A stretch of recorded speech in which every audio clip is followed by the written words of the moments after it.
जिसके पीछे ये लोग चले जा रहे हैं? यही तो मैं सोच रहा हूं जाबाज, कौन हो सकता है ये?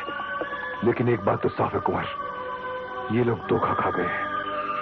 आओ, मौका अच्छा है, निकल चलते हैं। हाँ चलो।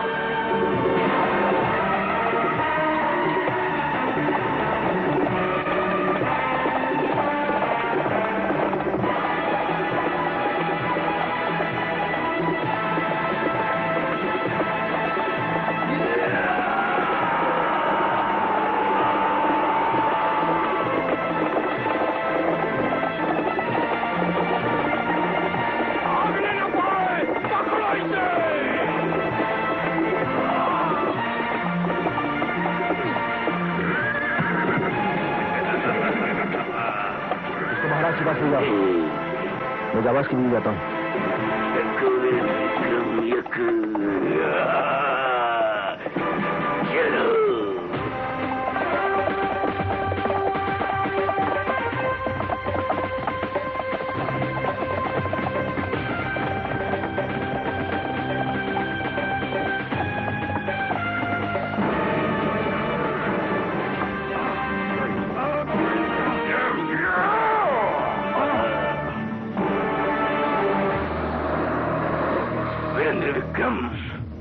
महाराज, जाबाज तो बच निकला, लेकिन ये वीरेंद्र विक्रम हमारे कब्जे में आ गया। अब इसे किस तरह की मौत देनी है, इसका फैसला आप करेंगे। इसकी मौत से इसकी हर एक हिमाकत का इंतकाम लेगा शिवदत्त को पीठ दिखाकर भागते हुए चिनारगढ़ की जो तौहीन की है इसने, इसका इंतकाम तभी पूरा होगा इस वीरेंद्र विक्रम के खून से चिनारगढ़ की मिट्टी को लाल कर देगा शिवदत्त।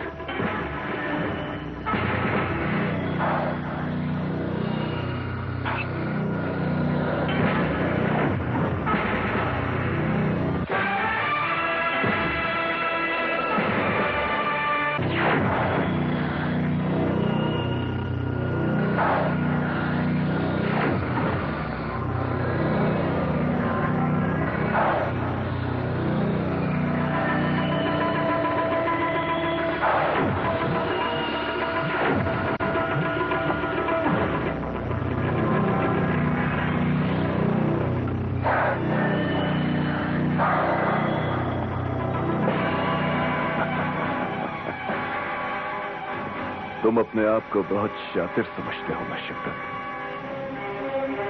लेकिन यह तुम्हारी भूल है। शतरंज के इस खेल में शय और मान तो मैं तुम्हें दूंगा। देखो,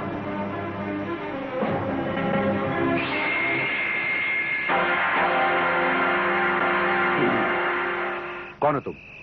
मैं इसे जानता हूं महाराज, ये नौगढ़ का सबसे बड़ा यार तेज सिंह है, तेज सिंह। बिल्कुल सही पहचाना क्रूर सिंह, सही पहचाना तुमने।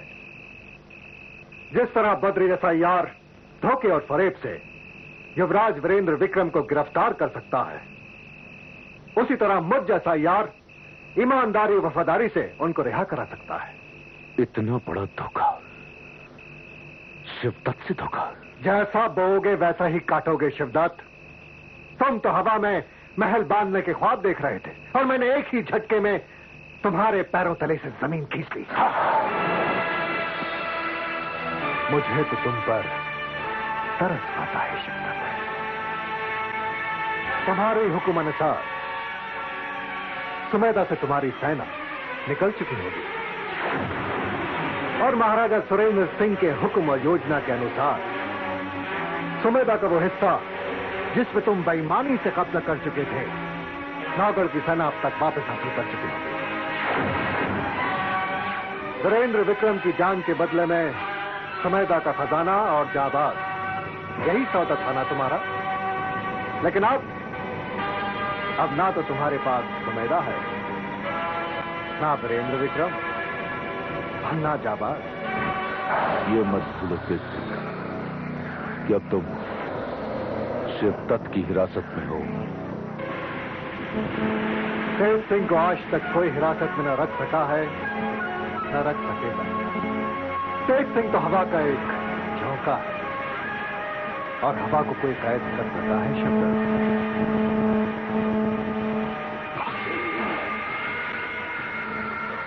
क्रूर, पीछा करो।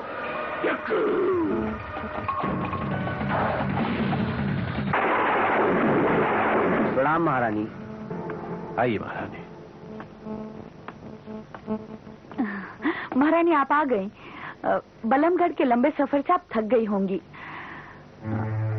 वो फरीब अय्यारन आपके साथ आई नहीं वापस? नहीं, वो बलमगढ़ में ही रह गई। जब आप उसे लेके गए थे तो उसकी तबीयत बहुत नाजुक थी। अब कैसी है वो? सभ्या उसका देहांत हो गया। महारानी, अब अगर आप इजाजत दें तो मैं कुछ देर आपसे क्षमा चाहूंगा। वैसे भी सभ्या तो आपके साथ ही है। ठीक है पंडित जी। प्रणाम।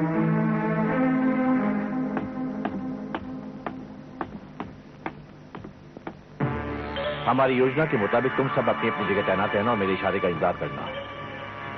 पकड़े जाने के एहसास से जिस तरह से एग्जाम में पागल सा उठता है, खतरनाक और बेकाबू हो जाता है, उसी तरह का कुछ हाल जब इस नकली सभ्या का होगा तो मेरा संकेत पाते ही तुम उसे अपने कब्जे में कर लेना।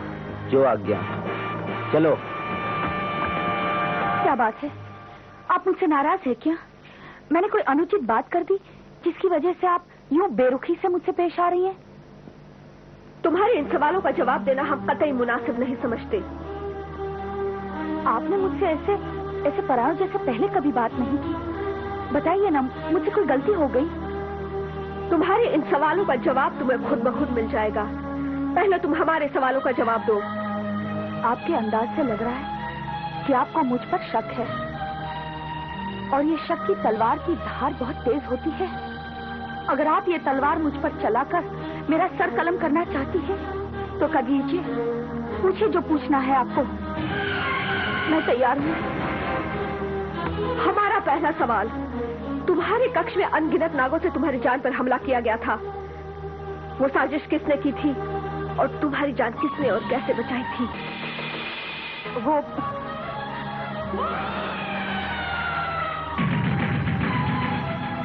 उस फूल का नाम?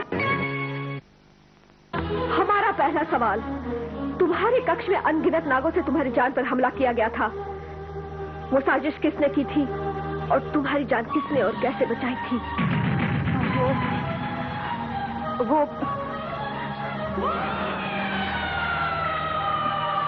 मुझे खत्म करने का फरमान महाराज शिवदत्त ने दिया था और उसे अंजाम देने के लिए साजिश की थी तारा ने।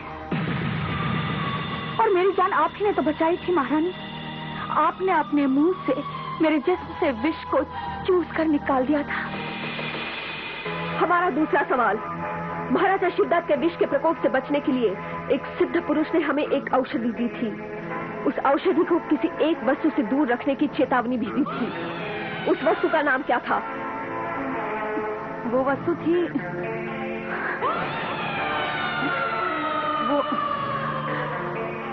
वो किसी तेज गंध का फूल था।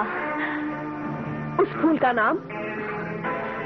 वो फूल का नाम था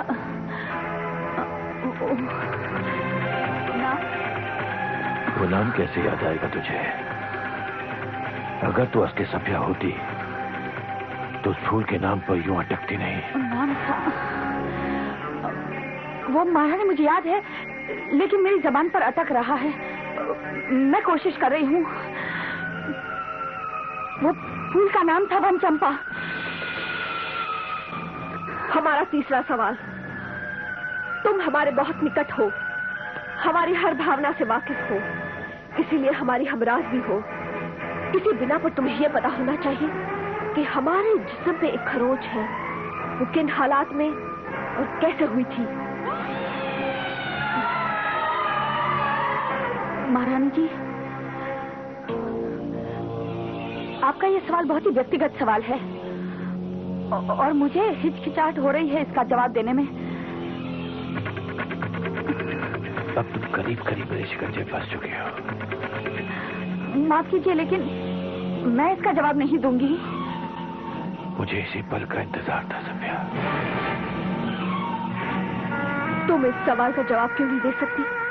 हम समझ सकते हैं। महारानी के भोलेपन का फायदा उठाकर एक बार फिर जालसाज औरत ने महारानी को अपनी भावनाओं के तलतल में घसीट लिया। तुम लोग जाओ, अब तुम्हारी कोई जरूरत नहीं। जो आते। शुक्र है शक के काले बादल छट गए और तुम इस सूरज की रोशनी में कितनी उजली नजर आ रही हो सभ्या। मेरी बहन।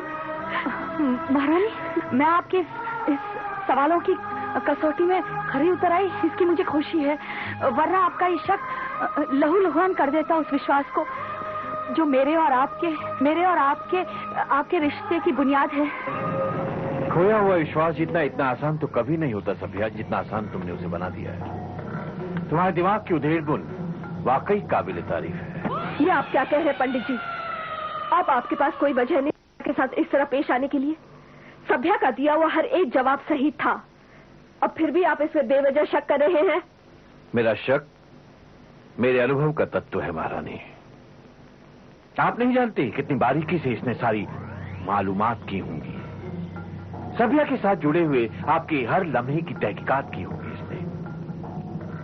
उसके शारीरिक और दिमागी पहलुओं का कितने गौर से अध्ययन किया होगा। ये वाकई प्रशंसा के काबिल है, बेहद प्रशंसा के काबिल। आपके पूछे गए 30 सवालों में से 2 का जवाब कितनी आसानी से दे दिया इसने, और तीसरे सवाल का जवाब जो ये नहीं दे पाई उसका कारण क्या है वो ये भी अच्छी तरह जानती है और मैं भी जानता हूं।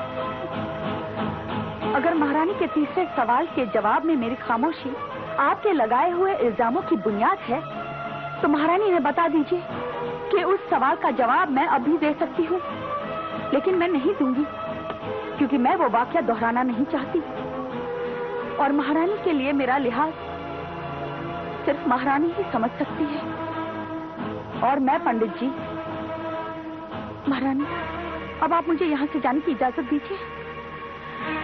ठीक है सभ्या, तुम जाओ।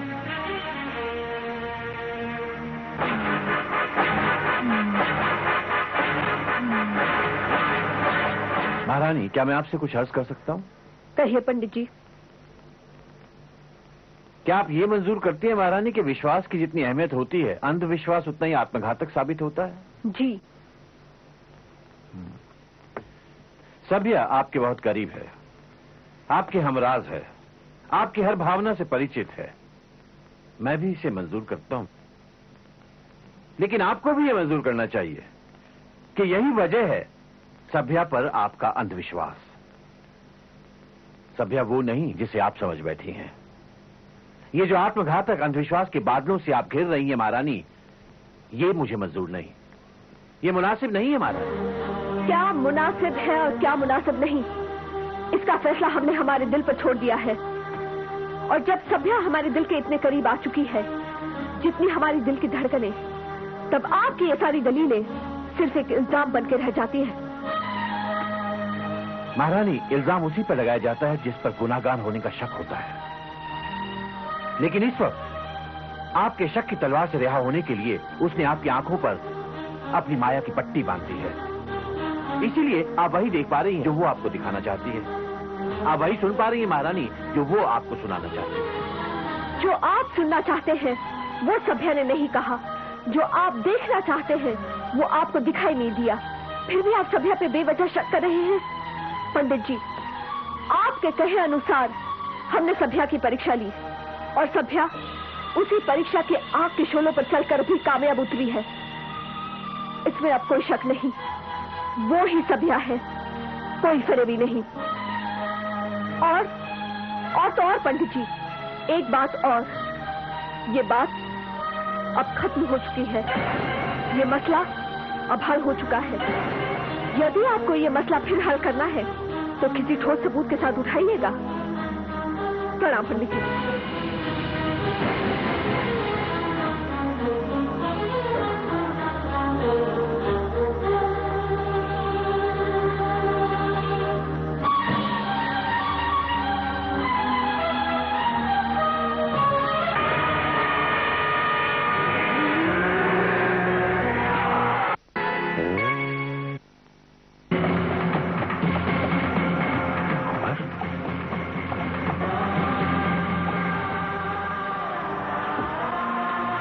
दीवान जी, युवराज की जय हो।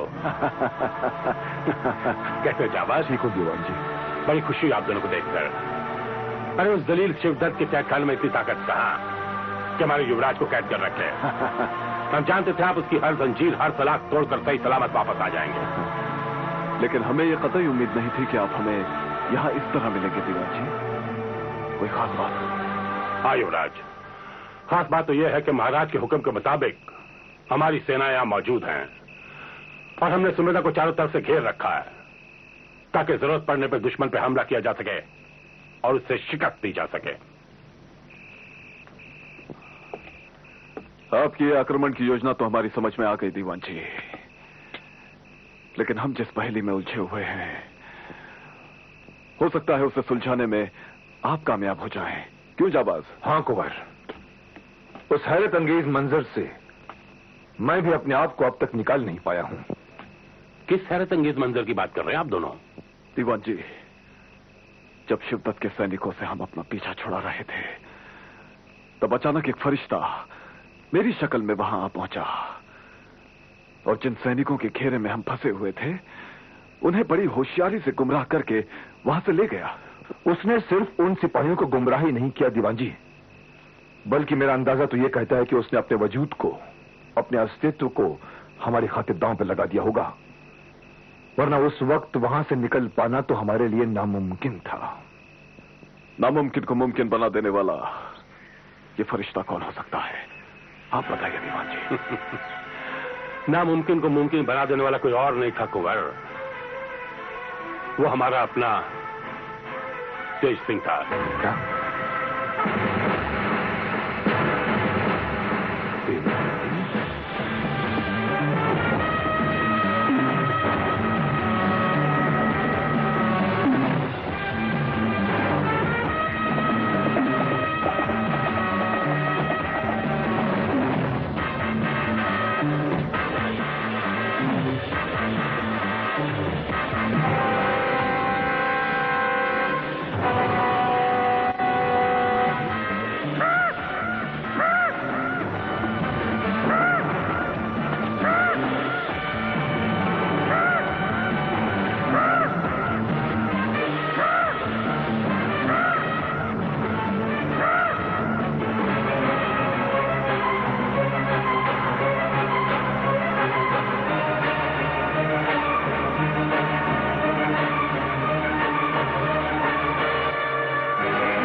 अंबा नहीं, सबिया कहो।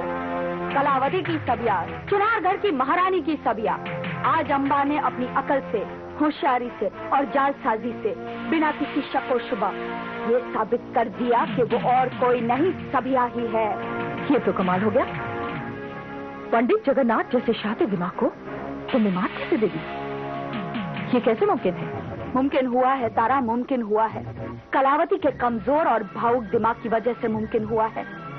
उस बेवकूफ कलावती में इतनी चतुराई कहाँ कि वो सवालों का ऐसा चक्रव्यूह रचे जिसमें वो मेरी जालसाज हरकतों को कैद कर सके।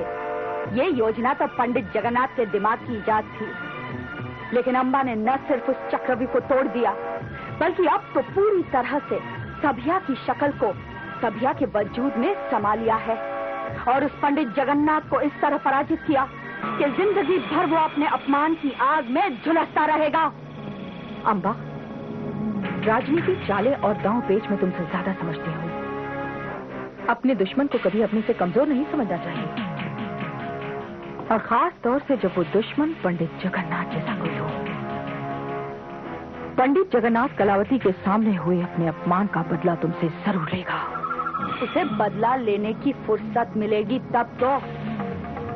अब तो वो इसी जाल में फंसा हुआ है कि आखिर सबिया के पास वो कौन सा मंत्र है, वो कौन सा जरिया है जिससे उसे उन सवालों के जवाब मिले। अब इस नकली सबिया के पास वो कौन सा मंत्र है, कौन सा